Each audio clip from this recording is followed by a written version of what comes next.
Hello everybody, welcome back. In this video I want to cover actually all of section 4.3.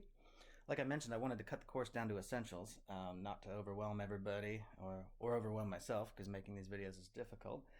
So I have trimmed down the WebAssign on 4.3, and I think I've narrowed down what I really want to cover to just the right amount, where we're, unlike when I said before that I think this would take 2, maybe even 3 videos, I think we could really just do it in one. Also, I want to go ahead and recap what I sent out an announcement about last week. So just to remind everybody that you have a WebAssign due Friday. And also, I'm going to give you a written homework over what's in this video. And it'll also cover a bit of what was in the exponential distribution video. So I'll give you a written homework, which I'll also try to trim down and keep from being too long. We're getting close to the end of the course. I don't want to bury anybody. And then finally, exam 2 will be posted Friday.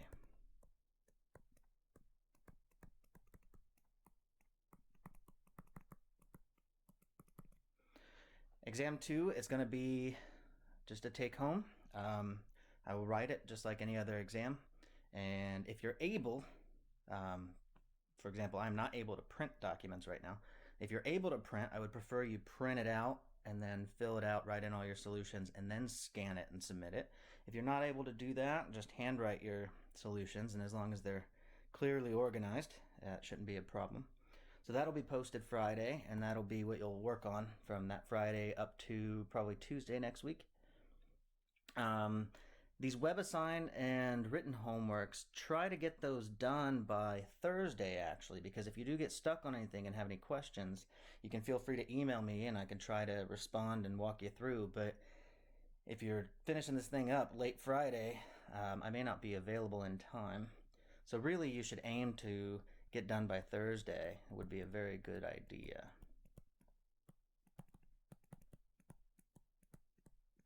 So just a suggestion there. Anyway, back to the new topic. I want to talk about the normal distribution. The normal distribution is just our bell curve, which you've probably seen or run into many times. The normal distribution is very important because it shows up very naturally in all kinds of applications. It models perfectly most, or at least many, instances of random errors and samplings, and so it just shows up really often, and we need to know how to work with it. So even cutting the course down, this is something I do want to talk about.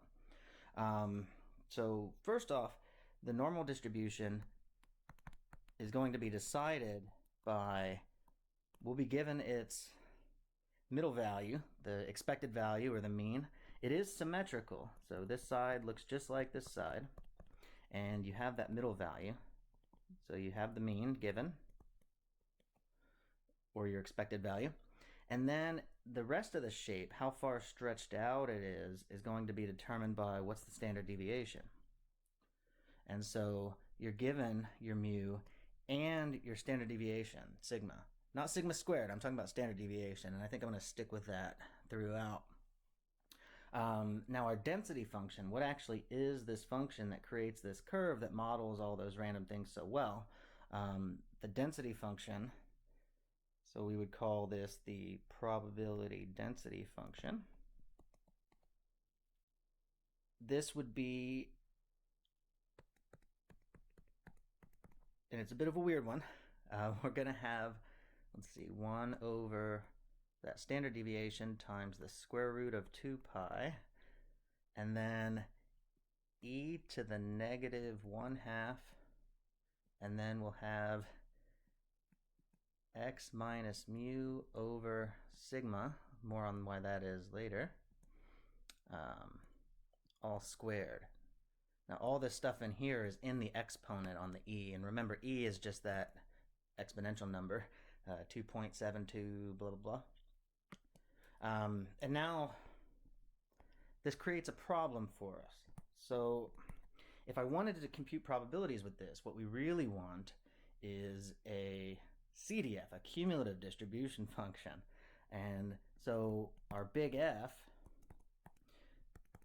I could pull out these constants, of course. So I would have this 1 over sigma square root 2 pi, and then I would integrate from all the way off to the left.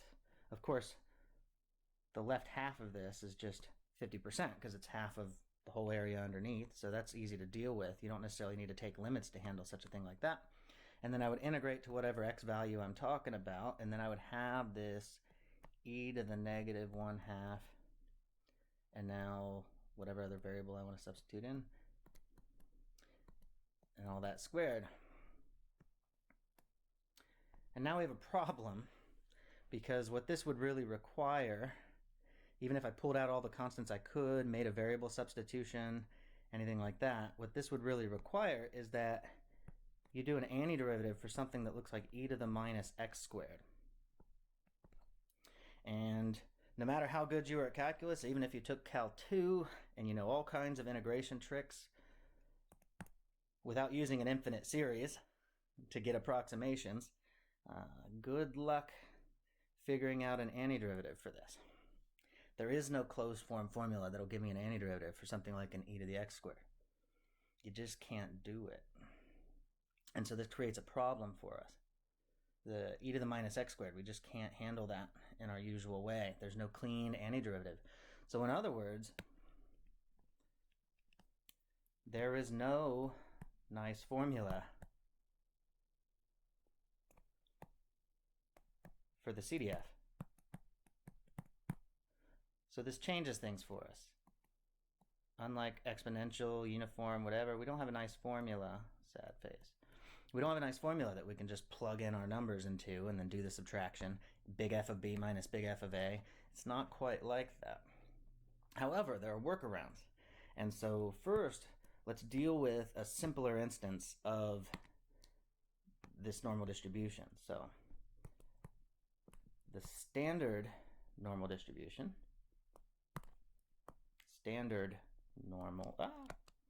normal distribution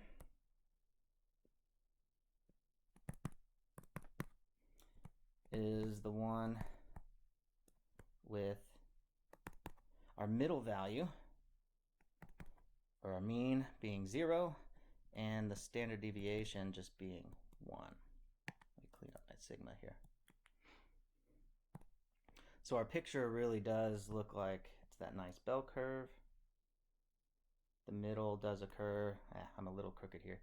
The middle does occur at 0, and our standard deviation is sitting at 1. Also, we usually denote the random variable with standard normal.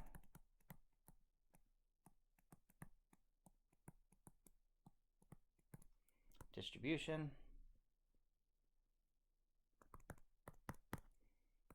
as Z, a big capital Z. Most often we've been calling our random variables big X, and then the values they take as little x. So instead, when we're talking specifically about standard normal, we'll switch to big Z and little z, something like that. So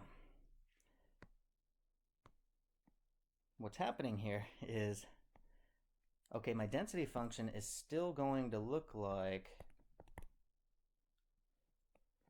1 over, now my sigma is just 1, but we'd still have this square root of 2 pi, and then I'd still have this e to the minus 1/2, and then my mu is 0, so x minus mu, that's just going to become z, and then over the sigma, well, the sigma is just 1, so I'd have minus 0 over 1 all squared, and so that just simplifies to 1 over square root of 2 pi e to the minus 1/2 z squared. Or you could even write this as minus z squared over 2 if you want. And of course, in order to be able to get an antiderivative of this, I would still run into that problem of needing to be able to do an antiderivative for e to the minus z squared. And that's an issue. So the question is, what do we do? So there's no CDF. So what do we do?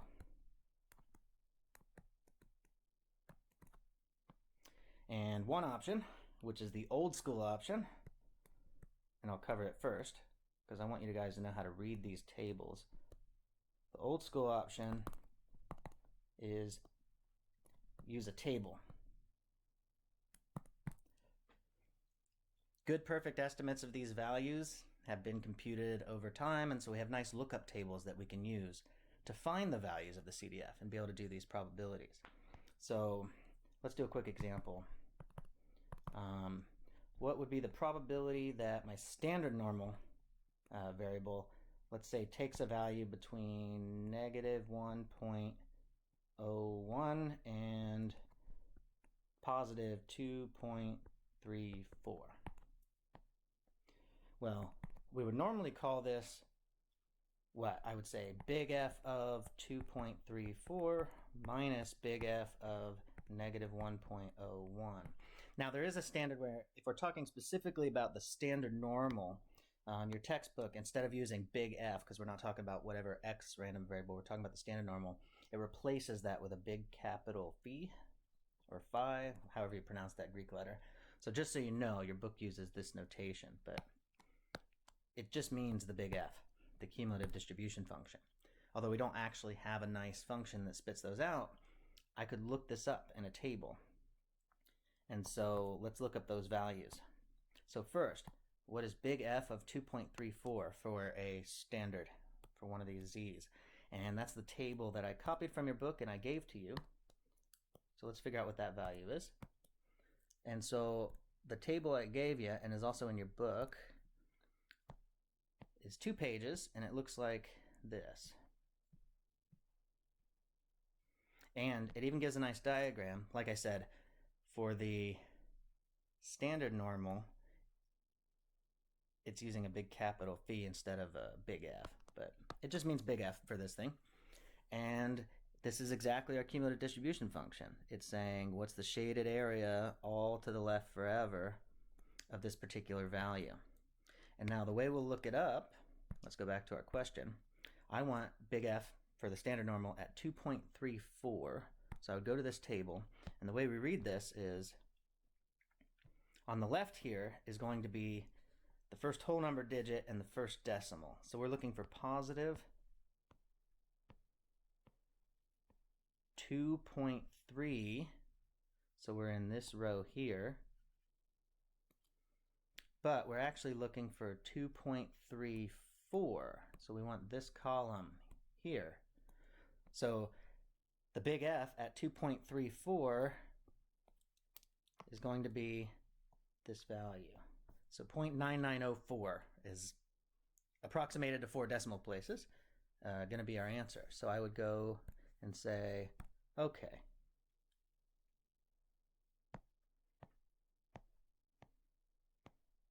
that value is about 0.9904. And now we want, what's my big F at negative 1.01? And I would look at the table and say, okay, we want negative 1.0. So we're in this row here, but we want negative 1.01. So we're in this column here. And so, that means the big F at negative 1.01 would be about this number. So 0.1562.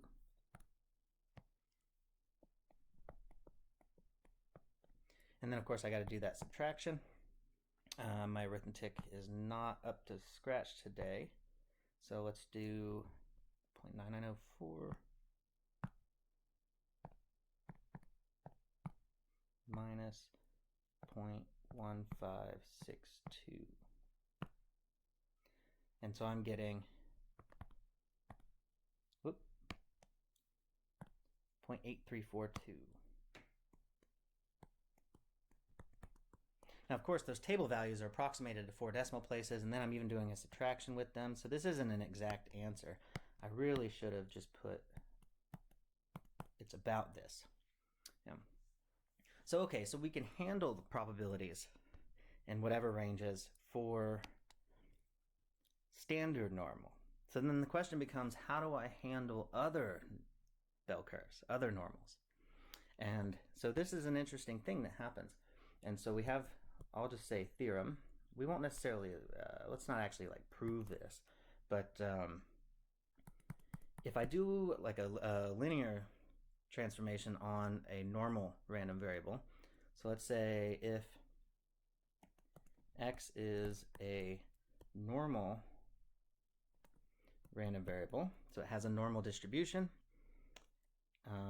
and I have two numbers, so let's just say a and b, or just some numbers, then ax plus b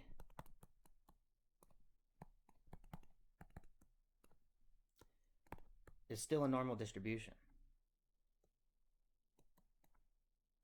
This is a really nice fact. Distribution. Sorry about my handwriting there, but it says normal distribution.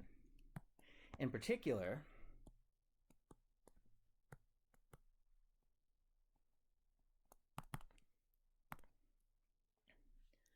now, say I have some normal distribution and I want to talk about the one. Now remember, we're talking about the random variable, not its probability function. And I want to talk about the one that has my specific mean mu that I want to have and my specific standard deviation sigma that I want to have. How is that going to relate to the standard normal? And so if I'm looking at a standard normal, the probabilities look like this. Its middle value is happening at 0. Now remember, we're not actually talking about the density function here. We're talking about the function that actually is the random variable. So our function that we're transforming, in a sense, is actually the values that the random variable is taking. It's just these x values. Oop. So if I wanted to talk about, say here's my standard normal. If I wanted to talk about a random variable that has the mu and sigma that I want, what would I do? I would take my standard normal, and then first off, I would want it to have the right standard deviation. It needs to have the right shape. So I would want to stretch it out.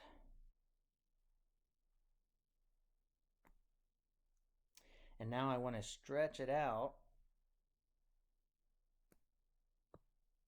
where now its standard deviation isn't at 1, it's at that sigma where I want it to be. But that means the values my x's are taking, the actual random variable itself, if I'm going from 1 to sigma, that means my x's themselves are getting scaled by sigma. So I would take my outputs of my standard normal and they're getting scaled by sigma. And then this still isn't the distribution I want, because I want this to be my middle value, not 0. So I would have to then take this whole curve. I would want to take this whole curve here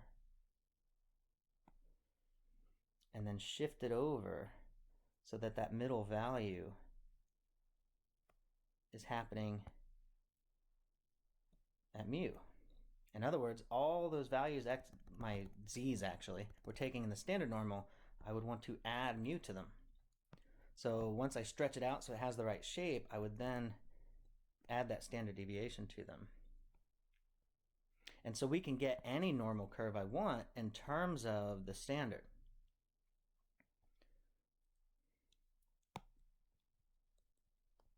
Now, let's rearrange this. Alternatively, let's subtract the mu over, then divide by the sigma.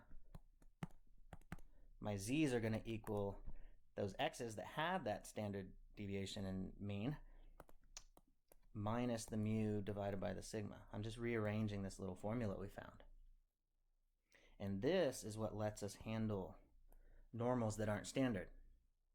Because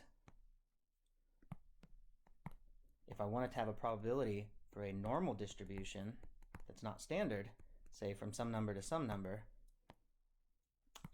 I can say, oh, well, that's going to be the same probability as a standard normal, being between that number minus mu divided by standard deviation and that number minus mu divided by standard deviation. So I can just use the standard normal and whatever lookup table I've got for it and convert those bounds that I want the probability between. And then I can find those numbers without actually having to take that integral that we can't do. So let's do a quick example of that. So for an example, say x is normal with mu being, let me just steal an example from the book here, 1.25, and standard deviation being 0.46. This is an example that's in the textbook. Then the probability that I want, probability of, let's say I want to know the probability that I end up with a value between 1 and 1.75. Well, then what can I do? I can say, well, this is the same as take that original value and let's convert it to z's, and I do that by subtracting that mean, the mu, the 1.25, and then dividing by that standard deviation, that 0.46. And now I'm working with the standard normal, and then I'll do the same thing with the 1.75, so I'd have 1.75 minus the mu, which was 1.25, and then divide by the standard deviation, which was 0.46. Okay, so we clean up those values. This here is going to become negative 0.54, and this number over here is going to become 1.09. And then I look at my values. What are my cumulative distribution function values for the standard normal? Your book calls that big capital Phi. I'm just going to use a big F. That's big F for standard normal. Big F for standard normal at 1.09 minus big F for standard normal at negative 0.54, standard normal. And then I just need to find those values. And so this is going to be approximately, let's look up those values on the table one more time. So 1.09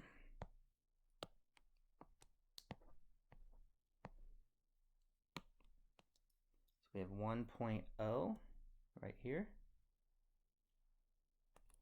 and then 9 is this last column here. So I actually want, here's 1.09. So 0.8621 is our 4 decimal place estimate. 0.8621. And then let's get the other value. So negative 0.54, which you want to think of it as negative 0.54, of course. So let's find that. So negative 0.54.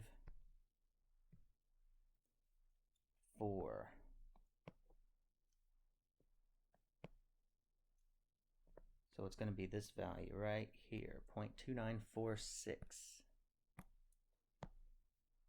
0.2946. And so let's see, if I do that subtraction, I should get 0.56775. And then I would have an answer to this question. So I can get probability values for normals that aren't standard, which is very nice. Now I want to introduce something a little more powerful because a lot of us have decent calculators. Alternatively,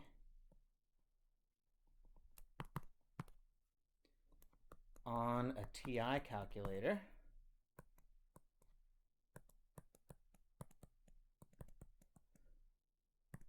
I don't need to convert to standard normal. Now, I expect you guys to be able to convert to standard normal, and I may ask you to do it that way. However, computers can do that conversion for us. We don't always, in practice, we don't have to do that all the time. So there is a function on the calculator that will do this, and that would be normal, and I'll show you how to find it. The function is called normal CDF. And now in this example, my upper bound and lower bound were 1 and 1.75. We want to do the lower bound first. So we're going from 1 to 1.75. And then I type in what's my mean. So my mu for this distribution is 1.25. So I would type that in, 1.25. And then my standard deviation, which for us was 0.46. So again, this is lower bound that you type in, then comma upper bound, then the mu, and then the sigma. And now let's see how this goes on a calculator here. So here's an old TI-83. And so I would go to, now this is not under stat, which everyone expects it to be. So be careful. This is under this DISTR, which means distributions. So I would want to do second. Oh, there we go. So I would want to do second DISTR. So I'd hit the second and then the vars button here. So I get that DISTR. So then I go to distributions, and there it is, that second one, normal CDF. And now I need my lower bound, and then comma my upper bound, 1.75. What was the mu for this distribution? It was 1.25. And then what's the standard deviation? It was 0.46. And then I just hit enter. 0.5681 about is what it's telling me, or 807. And you'll notice when we used our table lookups here,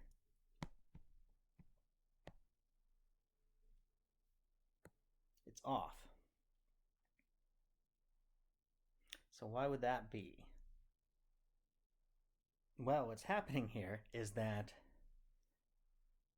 I'm getting a more accurate answer from the calculator. There's a lot of room for error here. So one issue we're having is, what really is this number? Is it negative 0.54? So say I took the 1 minus 1.25, that's negative 0.25, and then divide by 0.46. So if I did negative 0.25 divided by 0.46, I actually am getting 0.54347, right? I'm not getting just 2 decimal places. So I should have just said, oh, this is approximate. However, our lookup table only lets us look up stuff for 2 decimal places, right? It only gives me my row and column, and it takes it to 2 decimal places. Now, I could counteract that if I only had the table to work with. 0.543 is a little further negative than negative 0.54. So when I looked at this table, maybe instead of negative 0.54, I would say, well, it's a little bit between negative 0.54 and 0.55. It's a little bit, maybe slightly more negative. So I would maybe want to say, oh, it's some number in between these two. So maybe 0.293 is a closer estimate. And you would have to kind of guess at it like that in order to get a closer estimate. So trying to just use the table, you're not going to get super accurate. You just can't. And so the calculator is a really good option. Now, my calculator can do standard normals for me. So let's just do another calculator example. Say I just wanted this value. Now, if I wanted to look up the CDF for 0.109, what do I really want there? So let's say, remember, standard normal, my z, it has my middle value is 0, my standard deviation is 1. And so now I would want my lower bound, so I would do normal CDF. My lower bound would be negative infinity because I want everything off to the left up to that number, which was the 1.09. 1.09, and now my middle value is 0, my standard deviation is 1. So first question we have is, how do I type a negative infinity into the calculator? You can't really do that.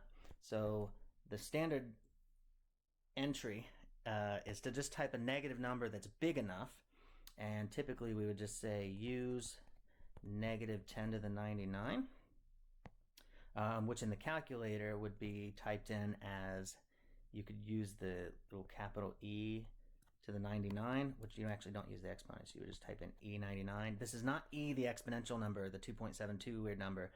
In the calculator, this is always actually just shorthand for 10 to the power of, and so make sure you're aware of that. So we're going to use negative E to the 99 here, and let's see what that looks like. So I would go to my calculator and say I wanted to do this, so I would go to normal CDF, and now I want to do negative infinity. I can't quite do that, so I'm going to type in negative, and that's this double E, capital E button right here. Second E, and then I'm going to type in 99, and that's just shorthanding 10 to the 99th power, which is a stupidly big enough number that the calculator will treat it like it's an infinity. And then my upper bound is 1.09, and then my mu in this case was 0, my standard deviation is 1. 8.621 is as good as we can get, or sorry, 0.8621 is as close as we can get with 4 decimal places. And that's what we got. So you can use your handheld like a lookup table quite nicely. It's a better thing to have. If you have a computer, you're way better off than if you just have a lookup table. But I am going to provide you these lookup tables, and I expect you to know how to read them because they are a standard thing that sometimes it's the best you got. One more example I want to do. Also, I should point out really quick, a lot of you have a little nicer calculators or something a little more recent than a TI-83. So say like one of these nicer 84s or something.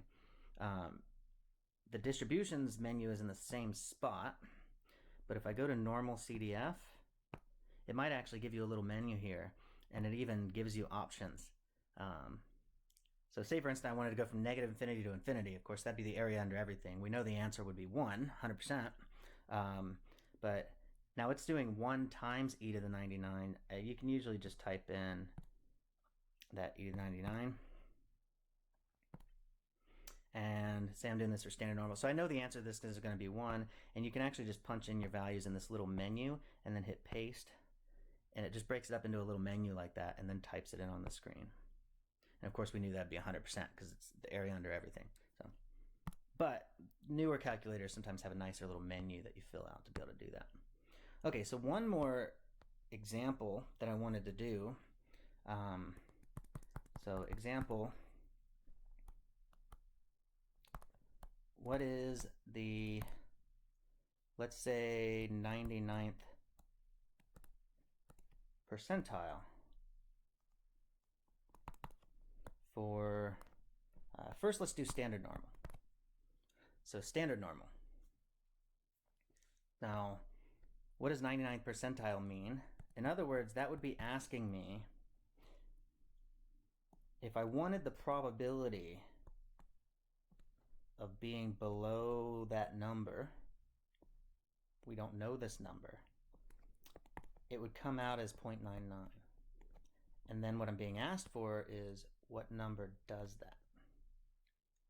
So with our lookup table, we would be doing what we were doing before, but in reverse. Instead, I would go to our lookup table and I would say, where here am I getting a probability of 99%? And that's going to be way close to the end. And the closest I'm getting to 99, these are higher. We want 0.9900, or as close as we can get to it. So looks like right here is really stupidly close. 0.9901, that's pretty close to 0.9900. So where is that happening? That's happening at 2.33.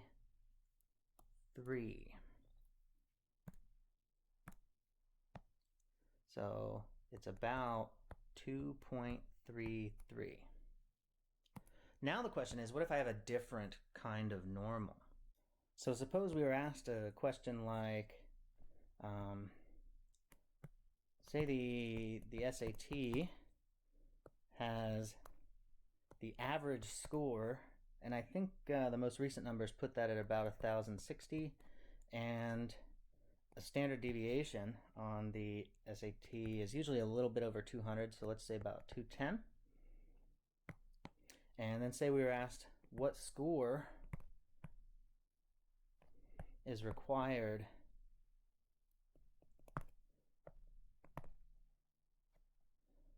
to be in the, let's say, 90th percentile. 90th percentile.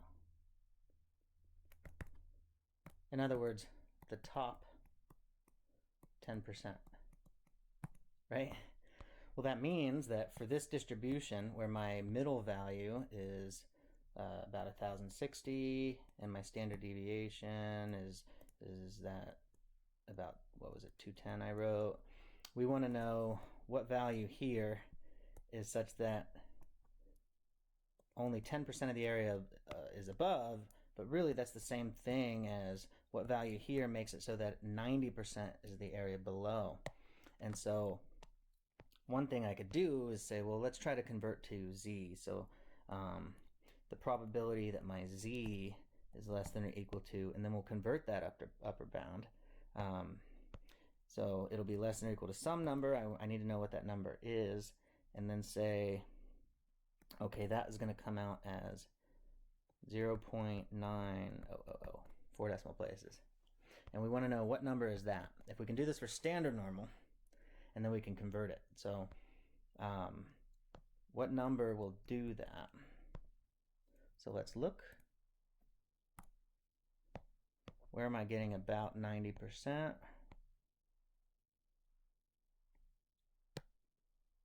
Looks like the closest we're getting in this table is right here, is pretty darn close.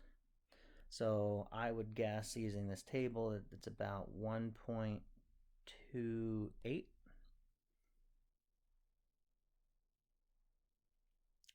So if I'm using the table, I would say this is about 1.28.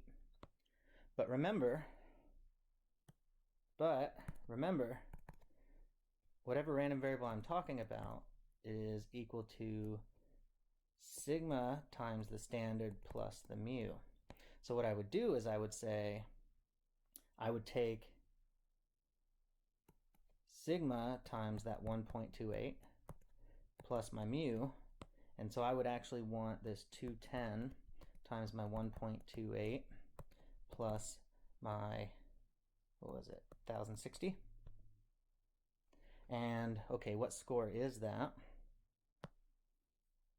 So 210 times 1.28 plus 1,060.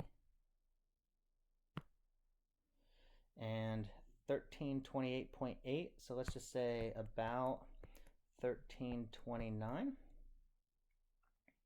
would be about the score that would get me in the top 10%. Now I could use the calculator and check, is that really the case? So if I wanted to get a more accurate answer, one thing I could do then is say, okay, let's do a normal CDF. All the way from the left, so I'm going to leave it as that -1 times 10 to the 99th power.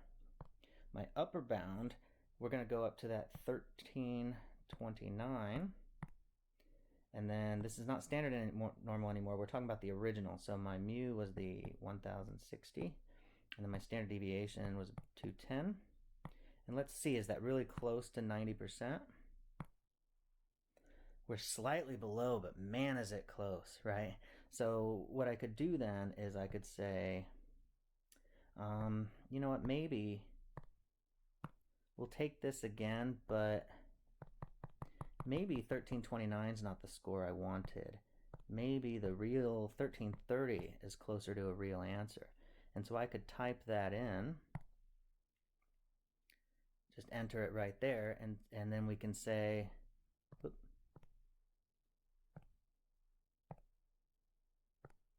is that closer? And actually it's not, right? So it looks like the closest answer would be 1329. Of course, we need whole number answers. The scores don't come out in decimals. So maybe 1330 is the real right answer. So maybe you should actually round up and say 1330 is actually really the closest. And that's how you would solve that sort of problem. And so now I have you doing this in the WebAssign with just a standard normal, I believe. So, but on your written homework, I think I might add one in where I have you do it for a different distribution. Anyway, that puts us in a pretty good spot. You know how to convert these things to standard if you need to and use the table, which for the homeworks is enough. That should be enough to get you through the WebAssigns. Or you can just use your calculator and do them more directly like that. Now I may make you convert to standard on at least one thing on the homework. I'll probably insist. So you should be pretty good. This is all the material for the week. Again, WebAssign and written homework will be due Friday. I'm going to get those posted up today. And there will be a bit more material. Why is the standard normal? What models these random errors and sampling so well in many cases? That's what's called the central limit theorem. That's that 5.4, 5.5 stuff that there's a WebAssign on. I may trim that WebAssign down and shorten it a little bit like I did this one. So give me a few days before you start working on that. And then there will be one more video where we chat about that central limit theorem and a little bit of that stuff, just a little. And then that would be the last things for this course. This is the last chunk of material that I'm going to put on the exam, though. So you'll have an exam by the end of this week. That'll be due Tuesday next week. And then we'll finish the course strong, hopefully. So thank you all.